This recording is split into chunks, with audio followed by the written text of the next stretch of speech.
5 سوالات ہیں۔ پہلا سوال ایک بھائی نے یہ کیا ہے کہ ہمیں کیسے معلوم ہوگا کہ اللہ ہیں؟ بے شک خاص طور سے غیر مسلمین بھی یہ پوچھ لیتے ہیں۔ اس سلسلے میں حضرت علی رضی اللہ تعالیٰ عنہ کا ایک قول ہے، وہ کہتے ہیں کہ ایک ضعیفہ، ایک بوڑھی عورت تھی جو چرخہ چلاتی تھی۔ اس سے میں نے پوچھا کہ تم نے اللہ کو کیسے پہچانا؟ تو وہ بوڑھی عورت کہنے لگی اس چرخے سے میں نے پہچانا اللہ ہے۔ تو حضرت علی رضی اللہ تعالیٰ عنہ نے فرمایا وہ کیسے؟ وہ کہنے لگی کہ بس آسان ہے، جب میں اسے چلاتی ہوں تو یہ چلتا ہے اور میں نہیں چلاتی ہوں تو یہ رک جاتا ہے۔ تو جب یہ ایک چرخہ بغیر چلائے چلتا نہیں ہے، اتنی بڑی کائنات، یہ چاند، یہ سورج، یہ رات اور یہ دن، یہ سب کا آنا جانا، یہ موت، یہ پیدائش، یہ بیماری اور اسی طریقے سے یہ شفا، یہ مصیبتیں اور کسی کو مصیبتوں سے آزادی، کوئی بادشاہ بن رہا ہے، کوئی بادشاہت سے نیچے گرایا جا رہا ہے، نہ جانے کیا کیا، یہ سب کیسے ہو رہا ہے؟ کیا خود ہو رہا ہے؟ جب ایک چرخہ خود چلنے تیار نہیں ہے تو اتنی بڑی کائنات کیسے چل رہی ہے؟ اس سے میں نے سمجھا کہ اللہ ہے جو اللہ تنہا پوری کائنات کو چلا رہے ہیں۔ تو اس لیے یہ ساری چیزیں جو ہے اس بات کی نشانی اور علامت ہیں کہ واقعتاً اللہ ہیں۔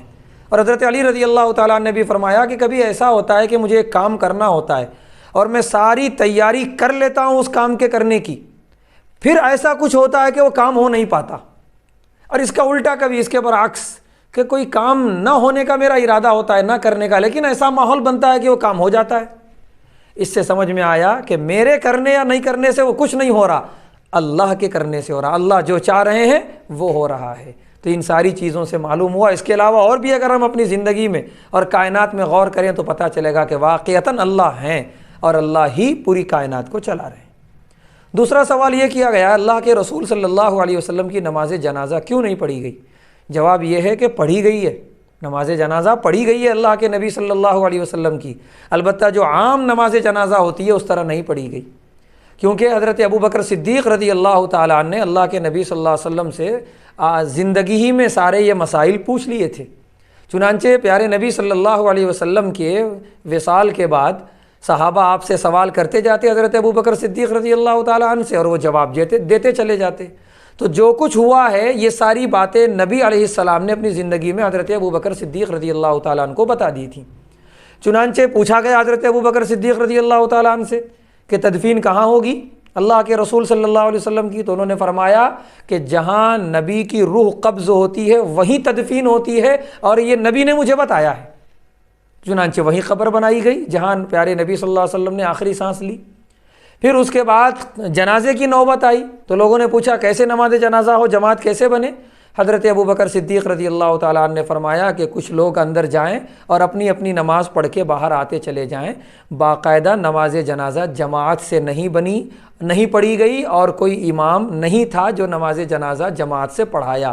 تو اس طریقے سے لوگ جاتے تھے اور اپنی اپنی انفرادی نماز جنازہ پڑھتے تھے اور باہر آتے تھے۔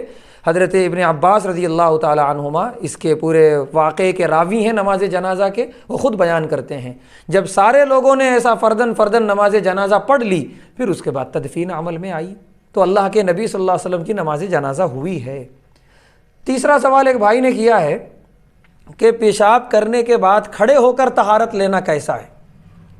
تو جواب یہ ہے کہ پیشاب اگر بیٹھ کر کیا گیا ہے تو بیٹھ کر ہی طہارت لے لیں، کوئی بات نہیں ہے، کوئی مذائقہ نہیں ہے، لیکن اگر کھڑے ہو کے طہارت لینا چاہ رہے ہیں تو جگہ بدلنی پڑے گی، کیونکہ وہاں اگر پیشاب ہے رکی ہوئی اور پھر کھڑے ہو کے طہارت لے رہے ہیں تو پیشاب کی چھینٹیں اچھل کے اپنے اوپر آئیں گے اور ہم ناپاک ہو جائیں گے۔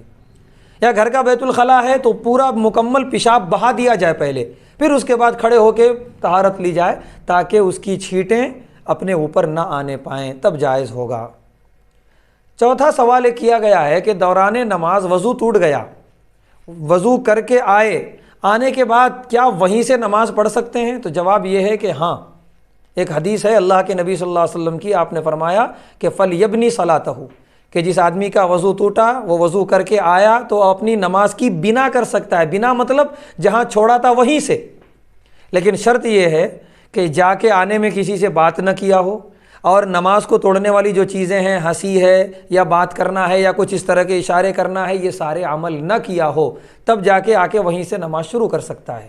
لیکن پھر بھی علماء نے لکھا ہے افضل یہ ہے کہ بنا کرنے کے بجائے شروع سے نماز پڑھ لے، یہ افضل ہے، یہ بہتر ہے۔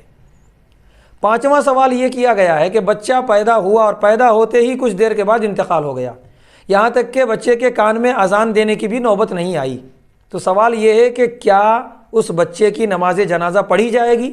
جواب یہ ہے کہ ضرور پڑھی جائے گی۔ اس اذان سے نماز جنازہ کا کوئی تعلق نہیں ہے۔